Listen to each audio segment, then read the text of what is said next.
Welcome to Sleepy Folktales. My name is Elias, and tonight I will share with you another story shaped by the echoes of old legends. This channel has become a place where voices of folklore are told in gentle tones, so the worries of the day can dissolve into quiet. Around the world, listeners gather here as if around a single fire, sharing in stories that soothe the mind and calm the heart. If you wish, you may leave a trace of yourself in the comments, where you're listening from, and what time the story finds you. It is always a wonder to see how far these tales can travel. Tonight's story is about the Rusałka, the spirit of rivers and lakes in Slavic lore. She is as beautiful as she is haunting, sometimes gentle, sometimes cruel, always bound to the waters that mirror the sky. She moves with the current, sings with the reeds, and her presence lingers in the fog that rises at dusk. This is a tale carried by the river itself, flowing slowly into the night. Before the tale begins, the evening invites a moment of stillness. The room grows softer with each passing breath, shadows settling, and the world outside fading into quiet. The body becomes heavier, shoulders releasing their hold, arms falling loosely, and the jaw unclenching until calm spreads gently from head to toe. Breath rises and falls like the tide, unforced and natural. Each exhale carries the weight of the day away, and each inhale draws in calm, as though filling the chest with the cool quiet of night air. Thoughts drift like leaves on the surface of a stream, carried further and further until they vanish into silence. In this stillness, the body is safe, the mind unburdened, and it is here that the story begins, by the banks of a river where the Rusałka waits, her song hidden in the mist. The river lay quiet beneath the pale light of dawn. Its waters moved slowly, carrying fragments of reeds and fallen leaves, their surfaces glistening like fragments of glass. The forest that lined its bank seemed still half asleep, branches heavy with dew. Mist drifted over the current, spreading like soft fabric stretched across the water. From the distance came the faint cry of a heron, its wings flapping heavily as it lifted itself into the growing light. All was calm, but beneath the stillness there was something watching. Travellers rarely came to this part of the river. The path that once followed its edge had long been swallowed by roots and moss. Old stories whispered that the waters here were restless, that they carried with them more than fish and silt. The elders in nearby villages spoke of a presence that belonged neither to the living nor to the dead. They spoke of the Rusałka, a spirit bound to the water, once a woman, now something more. Her laughter was said to ripple across the surface, though no mouth was seen. Her songs could rise with the mist, weaving into the air until the heart itself grew restless. Those who heard her were not always the same again. By mid-morning, the river brightened. Shafts of sunlight pierced through the trees, turning the mist into golden smoke.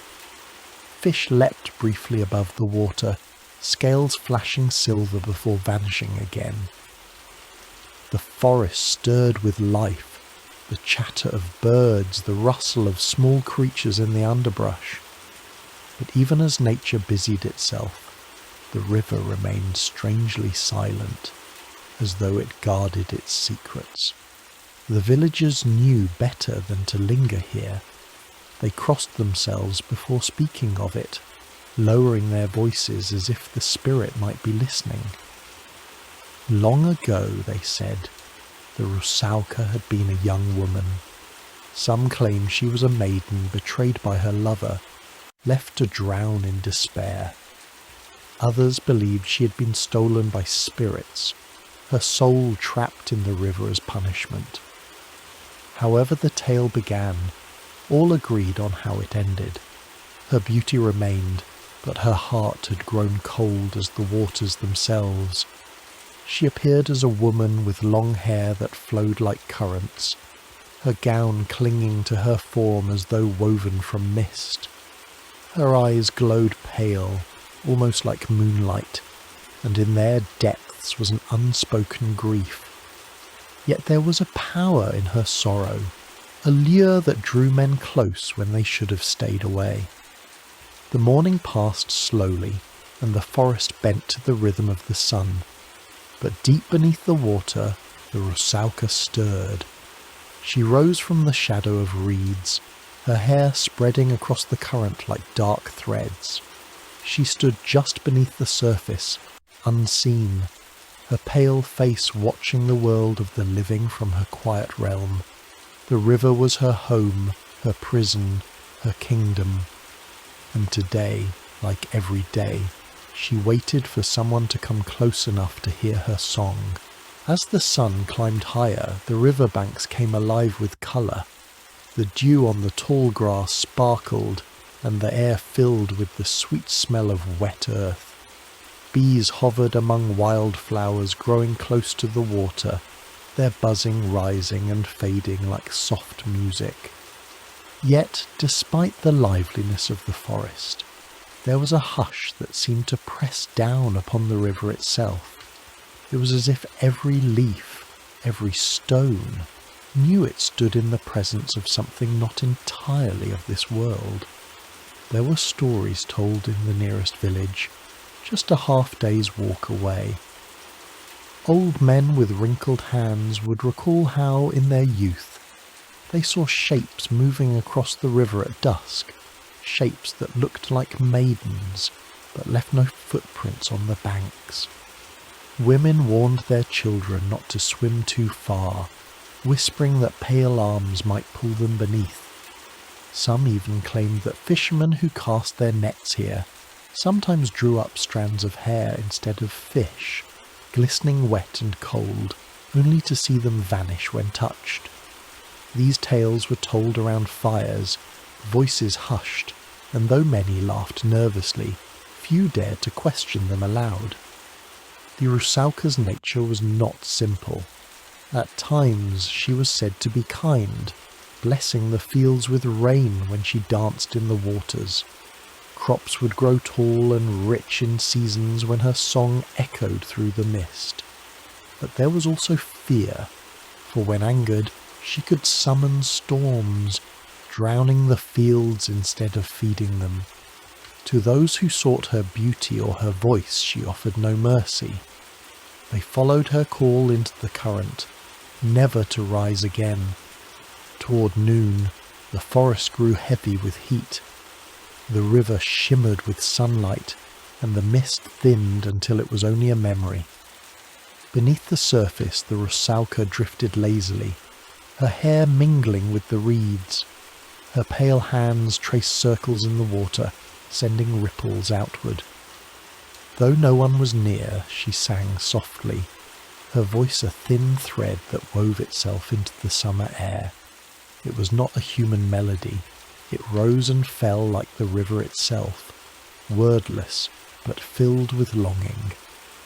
The song drifted toward the forest, slipping through the trees like smoke. Far away, a woodcutter paused in his work. He wiped the sweat from his brow and frowned, for he thought he heard something, like a woman's voice carried on the breeze. He shook his head, muttered a prayer, and returned to his axe. But the tune stayed in his mind, repeating itself like a memory he had never lived. That was how her power worked, not by force, but by suggestion, weaving itself into thoughts and hearts until one could no longer tell if the sound was real or imagined. By the time the sun reached its peak, the Rusałka sank back into shadow, her song fading into silence. She would wait, as she always did, for the moment when day gave way to evening. when light grew thin and the veil between worlds softened. That was when she was strongest. That was when the river became her stage, and the living world drew close enough to touch. As the day drifted onward, the forest seemed to sink into a heavy drowsiness. The air grew thick with the warmth of summer, and the sounds of insects filled the silence with their constant hum.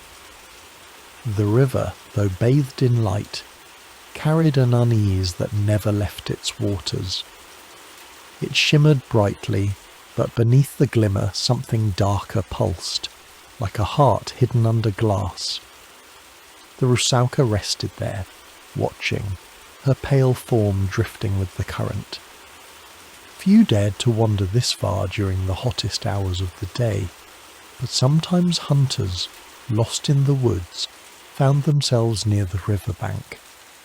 They would feel the change before they saw it, the air cooling, the shadows lengthening, as if the river created a world of its own. A rustling among the reeds might draw their eyes, and for a moment they might think they saw a woman's face peering out. But when they blinked, there was only water, still and calm. Those who felt such a presence often left quickly, muttering prayers as they went, unwilling to look back. Legends told that the Rusałka did not always dwell alone. On rare nights, others like her would rise from the waters, gathering in circles to dance upon the banks. Villagers claimed to hear laughter and splashes echoing through the midnight air, as if dozens of voices joined in a single song. Some believed these gatherings blessed the land with fertility, the crops thriving in the following season. Others whispered that anyone foolish enough to stumble upon the dance would be pulled into it, whirling until their heart gave out, their body left in the grass at dawn. Whether these were truths or fears woven into story, no one could say for certain. By afternoon, the Rusałka stirred again. She rose to the surface slowly, her hair spread wide like a dark halo upon the water. Her eyes caught the sunlight, flashing pale green, and her lips curved into the faintest smile. She sang again, her voice rising softly, carried across the shimmering expanse. This time it was stronger, more insistent, a call to the world of the living. It reached beyond the forest, curling toward the edges of the village, where children played in the dust of the road, and women scrubbed clothes in wooden tubs. An old woman sitting in the shade suddenly paused, her hands frozen above her work.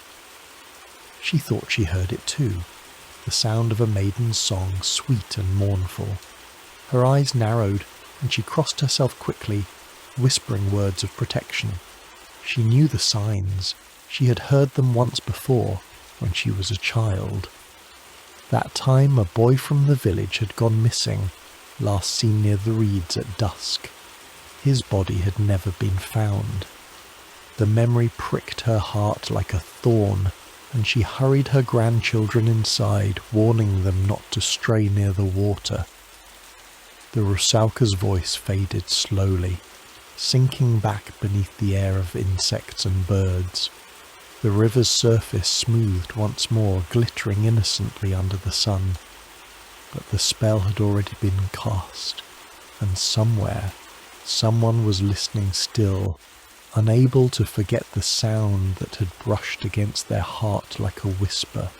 Toward evening, the forest seemed to breathe differently.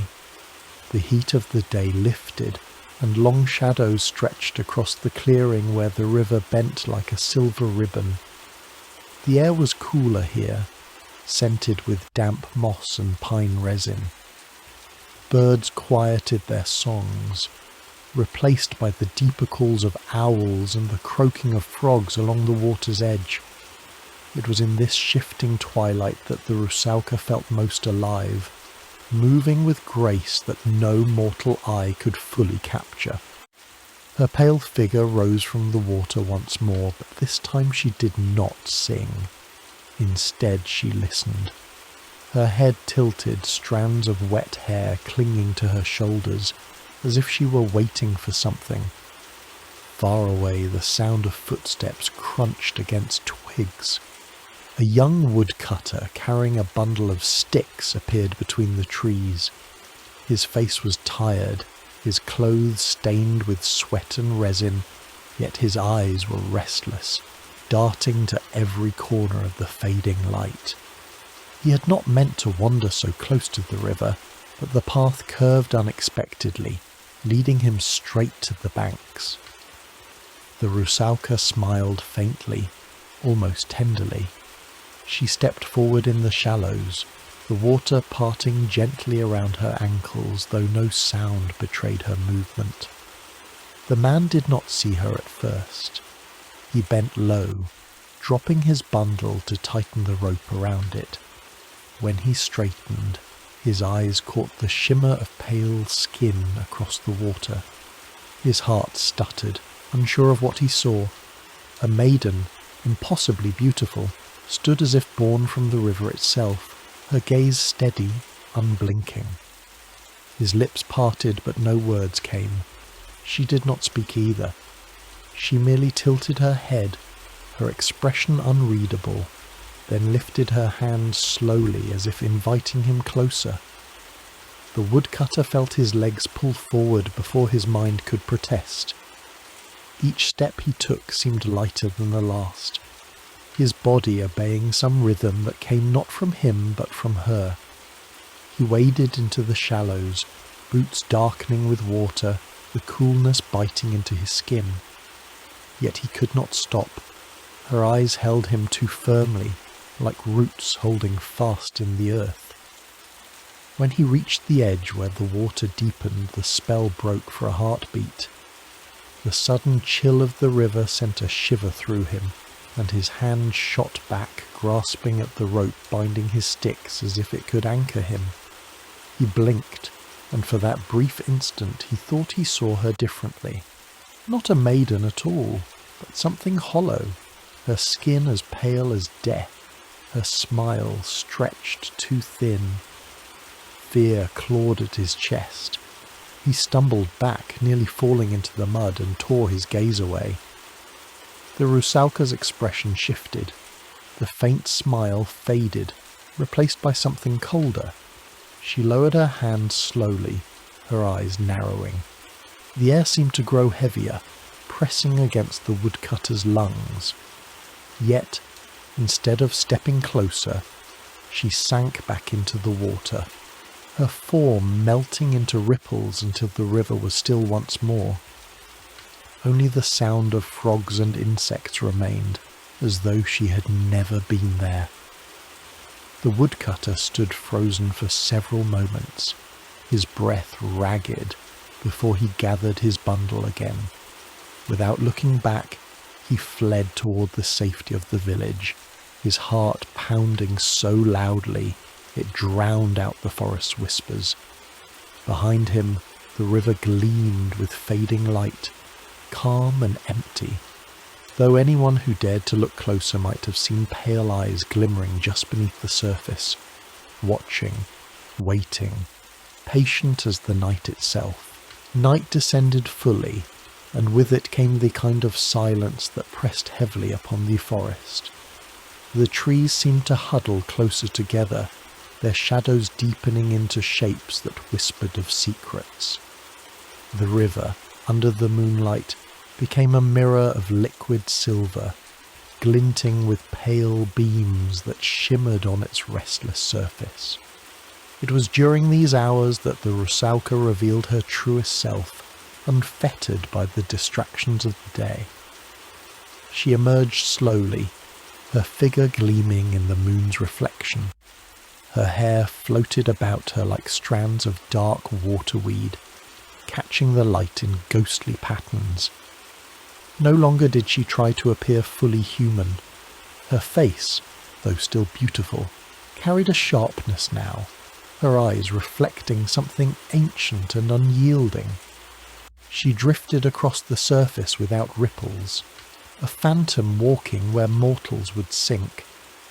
The frogs fell silent, the owls hushed their cries, and even the wind stilled as if the forest itself bent to her presence.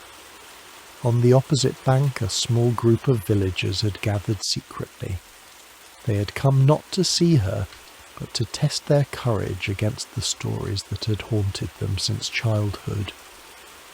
Among them was a bold young man, the blacksmith's son, who had boasted earlier in the day that he would stare the river maiden in the eye and prove she was nothing more than a tale for frightening children. The others, reluctant but unwilling to be called cowards, followed him through the trees until the water's gleam came into view. At first, they saw nothing but the river. The blacksmith's son scoffed, muttering that the old women of the village had woven nonsense. He tossed a stone into the water, laughing as the ripples spread. Yet his laughter faltered when the ripples bent unnaturally, folding back on themselves as though the river rejected the disturbance. Then the maiden rose. She was luminous, her pale arms stretching upward, droplets cascading from her skin like shards of crystal. Her eyes fixed on the group, and silence fell heavier than before. The villagers gasped, some stepping back instinctively, but the blacksmith's son grinned defiantly. "You see," he called, though his voice shook, "a trick of light, nothing more." Yet even as he said it, his legs carried him forward, compelled by a force stronger than pride. The others whispered frantically, urging him back, but their words fell flat against the unnatural pull of the river's song.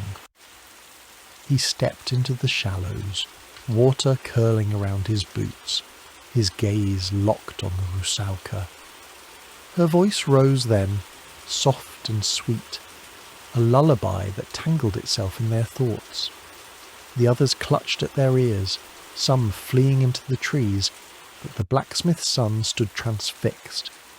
His lips parted as though to answer her call, and he waded deeper, the current tugging eagerly at his knees. The Rusałka's smile grew, no longer faint but radiant, almost triumphant. Her hands reached out, pale fingers splayed like branches eager to close around prey. But just before he touched her, the spell broke, not from within him, but from a cry that tore through the night. His mother, who had followed in secret, called his name with such desperation that it pierced the enchantment. The young man blinked, staggered, and stumbled backward. In that instant, the Rusałka's face twisted. Her beauty curdled into rage, her eyes burning with green fire, her mouth opening in a silent scream. The river swelled around her, waves rising in anger, but the boy's mother dragged him back to the bank, clutching him with the strength of fear. The group fled, their footsteps crashing through the undergrowth, leaving the river behind. Alone once more, the Rusałka sank beneath the surface, her fury dissolving into the dark water. Yet the river did not forget. It pulsed with her anger, and the forest held its breath, knowing she would not forgive such defiance. The forest did not easily release the fear of that night. Even as dawn touched the horizon, the villagers who had fled from the river lay awake, trembling at the memory of the Rusałka's twisted face. They whispered in hushed voices, vowing never to return to the water after dark. Yet beneath their fear there was also fascination.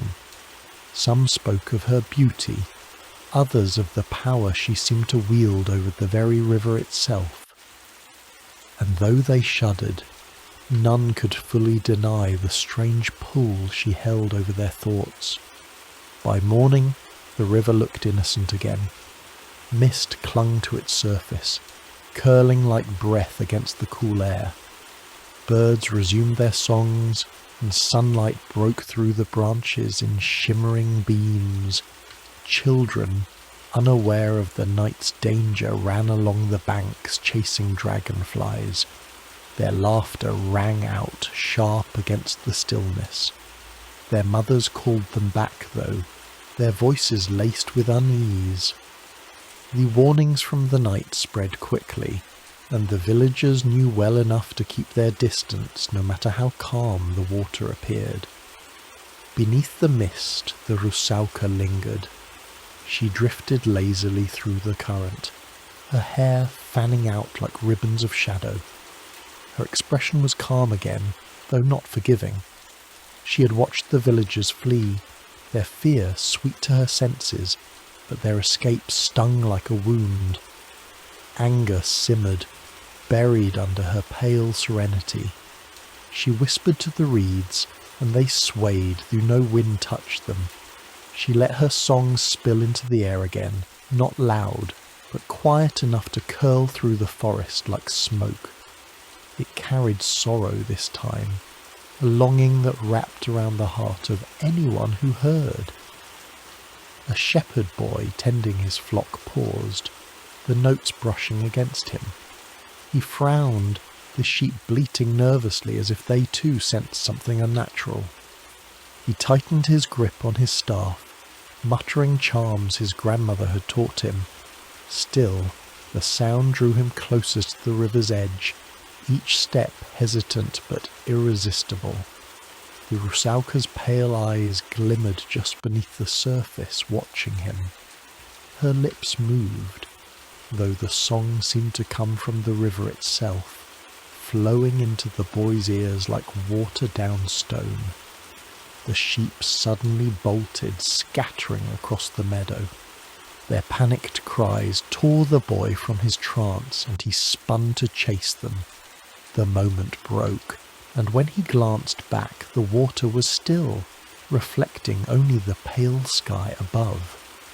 His heart pounded as he herded the animals back together, swearing never to stray near the banks again. Yet even as he whispered his vow, the melody lingered in his chest, soft and haunting, like an echo he could not silence. The Rusałka sank deeper into the river, unseen once more. She was patient, as eternal as the water itself. There would be other nights, other voices to ensnare. For now she let the river cradle her, the current carrying her fury and her longing through every ripple. The forest breathed again, but it did so with unease, for it knew that the calm was only a mask, and beneath it waited something both beautiful and terrible, as constant as the flow of the river. As days passed, whispers of the Rusałka spread beyond the village. Traders bringing goods along forest paths heard fragments of the tale, of the maiden in the water, of her beauty and her rage. Some laughed at the villagers' fear, dismissing it as superstition. Others grew uneasy, casting wary glances at the river whenever they crossed its narrow bridges. Word of her reached even the local priest, who frowned deeply and warned that evil spirits clung to such waters. Yet even his stern voice could not erase the fascination the story carried. The river itself seemed to change. Fishermen who once cast nets into its current now avoided the deepest pools, claiming they felt cold hands brush against their legs. Women who washed clothes along the banks hurried their work, never staying past dusk. The life of the village shifted subtly, all revolving around the presence of a figure none wished to see, yet all feared might appear. It was as though the river, once a source of life, had become a boundary between the world of men and something far older. One evening, a traveller arrived, a wandering bard who carried a lute slung over his back. He listened carefully to the villagers' tales, his eyes sharp with interest. At the inn, by the glow of the hearth, he asked questions no one else dared. How long had the Rusałka haunted the river? Did anyone know her name? Had she once been mortal, cursed to dwell beneath the water? The villagers shifted uncomfortably, but some admitted that their grandmothers had spoken of a girl drowned long ago, betrayed by her lover. The bard nodded, as if fitting pieces into a song already forming in his mind. That night, unable to resist, he went to the river alone. The moon shone full, its silver light painting the waters. He sat upon a fallen log, strumming his lute softly, letting the notes drift across the current. For a while, there was nothing but the gentle murmur of water and the rustle of trees. Then, a voice answered. The Rusałka's song rose, weaving with the strings of his instrument, creating a haunting duet that seemed to still the forest itself. His fingers moved of their own accord, compelled by the melody, as though her presence guided him. She surfaced, her pale face gleaming, her hair dark against the silvered water. The bard did not flee. Instead, he bowed his head in respect, continuing to play. Her eyes narrowed, curious at this defiance that was not born of fear but of reverence. She drifted closer, her gaze fixed upon him. When the final note faded, the river grew silent. For a heartbeat, the world hung between them, the living and the spectral bound by a thread of music. The bard spoke then, his voice calm. He promised no fear, no challenge, only a song in her memory. The Rusałka tilted her head, the faintest shimmer of something softer crossing her face. Yet when she smiled, it was not tender, it was hungry. Her hand lifted, pale and beckoning. The bard's heart quickened, his fingers tightening on the lute. He rose, taking a single step toward the water's edge, his boots sinking into the mud. But then he stopped. A prayer, half forgotten, slipped from his lips, words learned in childhood. The air shifted, the river rippled angrily. The Rusałka's eyes blazed, and in a flash she vanished beneath the surface, leaving only the echo of her song behind. The bard stumbled back, his chest heaving. He clutched his lute, knowing he had been spared not by strength, but by chance. And yet, as he returned to the village, his mind churned. For in her voice he had heard not only malice but sorrow, an endless grief bound to the river's flow. It was a story worth telling, though he knew speaking it aloud might invite her wrath once more. The bard's tale lingered in the village long after he left. Some dismissed it as embellishment, the work of a wandering minstrel seeking coin, but others whispered that his words carried truth, that he had seen the Rusałka, had spoken to her even, and lived to tell of it. This thought unsettled them, for if she could be bargained with, if she could be moved by music, then she was not merely a shadow or curse. She was something more, something unpredictable. Meanwhile, the river seemed to grow restless. The reeds swayed without wind, the water stirred with unseen currents. At night, villagers swore they heard faint strings drifting through the air, as though the bard's lute still played from beneath the waves. Children woke screaming, claiming to hear a woman's voice calling their names from the darkness. Parents barred their doors and lit candles, praying the flames would ward off whatever prowled beyond the walls. But not all were so cautious. A group of youths, emboldened by pride, decided to test the truth for themselves. They crept to the river under the light of a waning moon, carrying torches that flickered nervously against the water. Their laughter was forced, brittle, masking the unease in their eyes. "If she sings," one boasted, "we'll drown her voice with our shouting." Yet when the river began to stir, their bravado faltered. Mist rose thick from the surface, swallowing their torches in pale veils. The water rippled, and from its depths the Rusałka appeared, her figure ghostly in the moonlight. Her hair clung to her shoulders, her eyes glowed with cold fire. She did not sing this time. She only stared, and the silence weighed heavier than any melody. One boy dropped his torch into the shallows, the hiss of steam loud in the stillness. Fear gripped them all, their boldness shrivelling. Without a word they fled, leaving the river to its eerie calm. The Rusałka lingered a moment longer, her gaze following their retreat.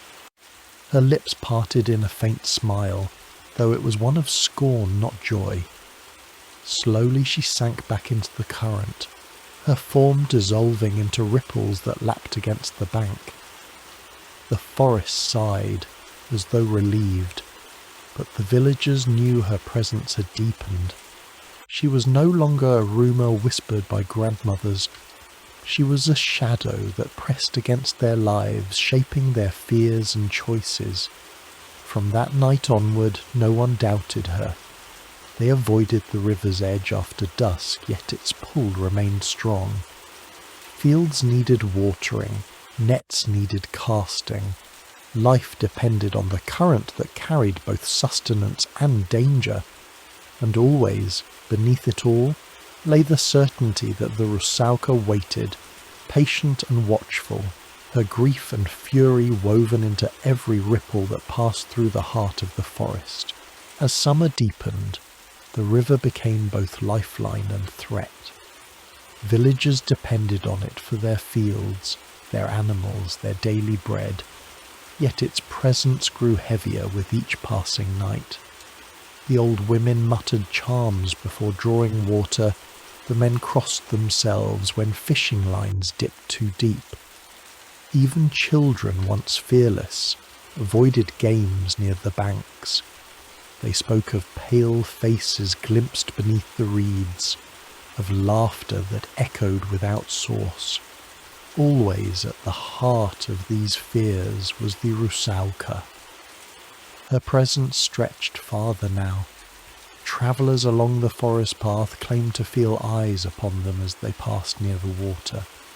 Some returned pale, insisting they had heard voices calling in tones both sweet and mournful. A merchant swore he saw a woman rise from the current, her hair gleaming like wet silk, only to vanish as quickly as she appeared. Though mocked by his companions, his trembling hands betrayed the depth of his fear. The legend was no longer confined to a single village. It seeped outward like the river's own flow. One night, the miller lingered too long repairing the wheel by torchlight. The creak of wood and splash of water masked the subtle shift in the air. He paused, sensing the change too late. Across the river, a figure gleamed pale in the moonlight. She stood tall, her hair streaming down her shoulders, her eyes fixed on him. The miller's breath caught, his body frozen between flight and surrender. The Rusałka did not sing, but her silence pressed on him like a weight, urging him forward without a word spoken. Desperate, he clutched a charm his grandmother had tied around his neck, a sprig of dried herbs bound in red thread. He whispered a prayer, stumbling back from the wheel. The torch sputtered as if in warning, its flame bending toward the water. For a moment he thought he saw her frown, her gaze narrowing at the sight of the token. Then, with the slow grace of a shadow sinking at dawn, she vanished beneath the rippling current. The miller fled, leaving his work unfinished, his heart hammering with the knowledge of how close he had come. Stories spread quickly. Some villagers began wearing charms of their own, sprigs of wormwood, threads of ash, whispered words of protection. Others argued such things only provoked her further, yet none dared speak too boldly for fear she might hear. The river, once a place of gathering and laughter, grew eerily quiet. By day it flowed like any other, but by night it was a boundary, and all knew crossing it after sundown meant stepping into her world. Still, there were those who could not stay away. Farmers needing water, lovers seeking solitude, wanderers testing courage, each tempted fate. And sometimes, when the moon was high and the mist rose thick, a pale figure drifted between the reeds, waiting. The Rusałka was no longer only a tale whispered by firelight. She was the living shadow of the river itself, and she would not be forgotten.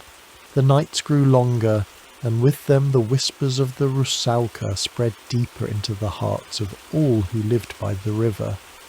No one doubted her now. She was not just a tale, but a presence woven into the rhythm of their days. When storms rolled over the forest, villagers swore they saw her silhouette rise with the waves, her voice hidden in the thunder. When the harvest failed in the low fields, they muttered that she had cursed the soil. Every misfortune seemed tied to the water, to her pale shadow beneath its surface. Yet there were also those who claimed she could be appeased. Old legends resurfaced, saying that offerings left on the banks, flowers, bread, even strands of hair, might soften her wrath. Some villagers obeyed, creeping to the river at dusk to lay their gifts, whispering pleas for protection. Others scoffed, warning that to acknowledge her was to strengthen her power. Still, the piles of offerings grew, scattered like fragile prayers along the shore. Whether she accepted them was impossible to say. The river carried them away, leaving only silence. One evening, as mist blanketed the forest, a child slipped from the village unnoticed. Drawn by curiosity and the faint sound of laughter, she wandered to the reeds. Her small hands brushed the water's edge, and the surface rippled with strange light. From beneath rose the Rusałka, her eyes glowing faintly, a smile soft but unsettling. For a long moment the woman and child stared at each other, one ancient, the other barely beginning. Then, as quickly as she appeared, the Rusałka vanished, leaving only the ripples and the girl's wide eyes.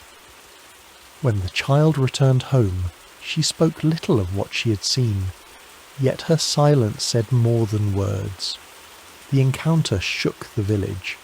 Some swore the Rusałka had spared the child, perhaps even shown mercy.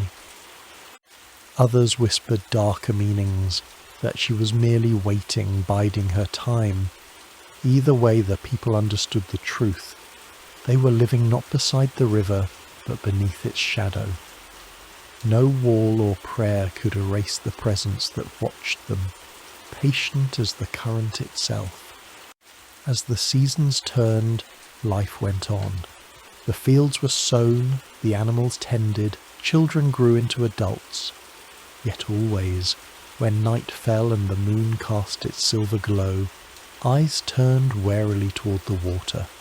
Sometimes, if the wind was still and the world hushed, they swore they heard her voice again, low, mournful, threading through the reeds like a lullaby for the lost.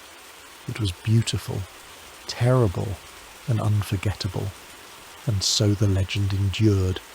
The Rusałka remained, neither fully spirit nor fully woman, bound to the water, eternal as the flow of the river itself. The villagers lived with her as one lives with the storm, fearing it, respecting it, and never truly free from it. Her story, whispered from generation to generation, was not one that ended, but one that lingered, just as she lingered beneath the rippling surface, waiting for the next name to call.